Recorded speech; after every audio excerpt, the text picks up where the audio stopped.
According to new figures released this morning, extreme weather has cost America a shocking amount in the first 6 months of this year, more than $100 billion.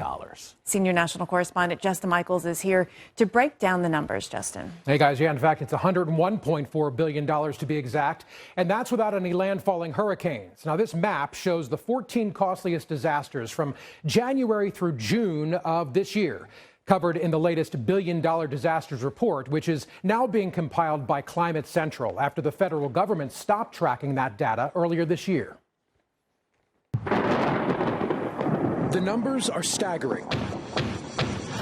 In just the first 6 months of 2025, 14 separate weather and climate events hit the U.S., each of them costing over $1 billion. When you total up the damage, you get a whopping $101.4 billion in losses.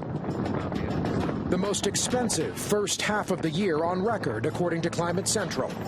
And it all started in January as the wildfires ravaged Los Angeles. The LA wildfires are the costliest event so far this year, and the costliest wildfire on record, with damages exceeding $60 billion. That's nearly twice the previous record. But it wasn't just the fires. Oh my God! We're in a tornado! A string of tornado outbreaks in April and May across the central U.S. made the list. Oh my Lord, the tree fell! Hail and flooding in Texas and severe storms across the southeast also crossed the billion-dollar disaster mark.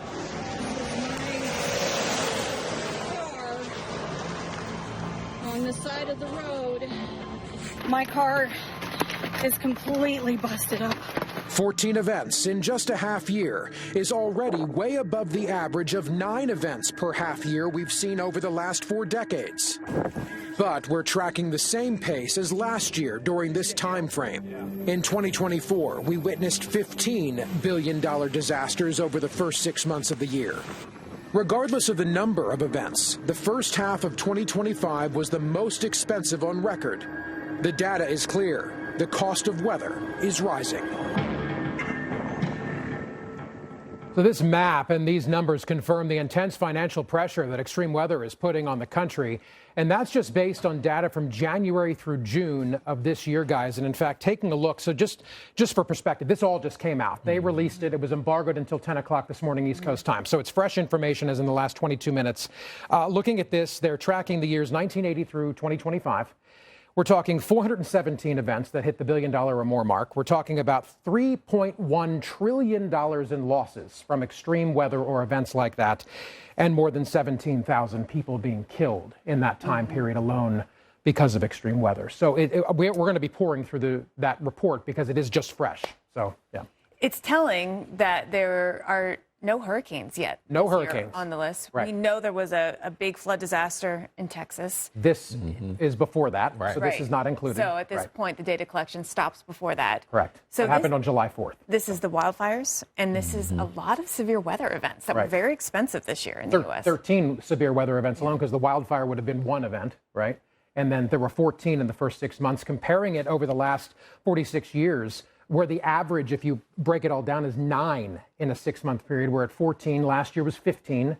So we're elevated. Things seem to be getting more frequent. Yeah, and when you look at the costly list of the top 5-6 years in terms of how much it's cost, right? We're in one of them already in 2025, and the vast majority of that top 6 have all been in recent years. So it's clearly happening more and more frequently and becoming more and more costly here, and we've seen that here in recent years. Well, and Jen, something you and I were talking about just earlier this morning, kind of getting ready for this segment, is the fact that it's good that this is being done by an independent organization, not by the insurance industry, not by anybody who has any irons in the fire other than just to put the information out there. Right. So it's going to be interesting to track this, and it's very good news for an endless list of reasons why we do want to track it, so we know what's happening. It's better to know. Knowledge is power. It was a big loss when we found out that we were not going to be able to track this anymore, that the National Weather Service wouldn't be able to with the reduction in funding. But I think it's important to follow the trends. This is how we plan. This is how we learn for the future. And it's all trending up.